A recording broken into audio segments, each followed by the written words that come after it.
Hello বন্ধুরা, সবাই কেমন আছেন? চলে এলাম আবার একটা নতুন ব্লগ নিয়ে।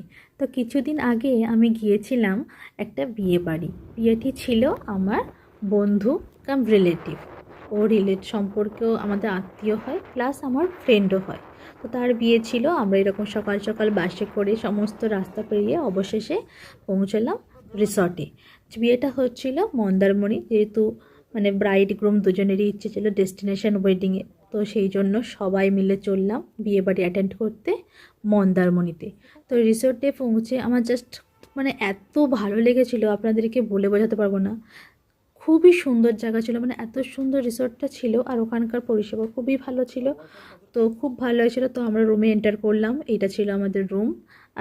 আর অবভিয়াসলি আয়না ছাড়া তো সাজাই যাবে না, তো আয়নাটা মোস্ট ইম্পর্টেন্ট। আর একটা মেন ইম্পর্টেন্ট জিনিস হলো ব্যালকনি। মানে হোটেল থেকে যদি ব্যালকনি থেকে, হোটেলের রুমের ব্যালকনি থেকে যদি ভালো ভিউ না আসে, তাহলে কিন্তু সেই রুমের কোনো মানেই নেই। আর এখান থেকে মানে ভিউটা ছিল জাস্ট ওয়াও, এত সুন্দর। নিচে চলছিল সঙ্গীত, মেহেন্দির নানা রকম ডেকোরেশন। তো আপনাদেরকে আমি সবই দেখাবো ধীরে ধীরে। অনেকটা লেট হয়ে গেল আমার ব্লগগুলো বা ভিডিওগুলো আপলোড করতে। তো সাথে থাকুন, অবশ্যই দেখতে থাকুন। আর এটা ছিল রুম, এত সুন্দর রুমটা ছিল, জাস্ট বলা যাবে না।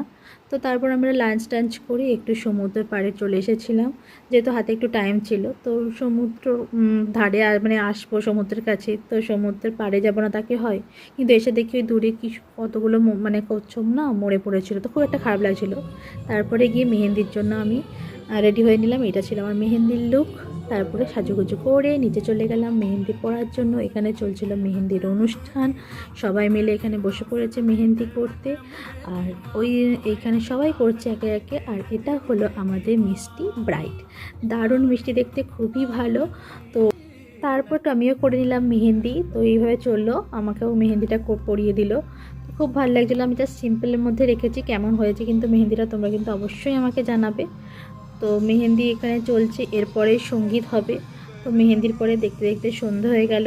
তো এখানে ফটোশ্যুট চলছিল, নানা রকম অনুষ্ঠান চলছিল, গান বাজনা চলছিল। তো আমরা চলে গেলাম তারপরে স্ন্যাক্স খেতে। স্ন্যাক্সে ছিল ফ্রেঞ্চ ফ্রাই, ওটা হলো একটা পনিরের পকোড়া ছিল, আর কিছু চিকেন পকোড়া ছিল, আর ছিল ফিশ ফ্রাই, মানে আর সাথে ছিল চা। তো খেয়ে মানে সন্ধ্যাটা আমাদের কেটে গেল। এরপর আমি গিয়ে রেডি হব সঙ্গীতের জন্য। তো আপনারা সবাই সাথে থাকুন, আমি সমস্ত ভিডিও পরপর আপলোড করতে থাকবো। অনেক চমক আছে পুরো বিয়ে জুড়ে, আপনাদের সাথে সবটাই শেয়ার করব।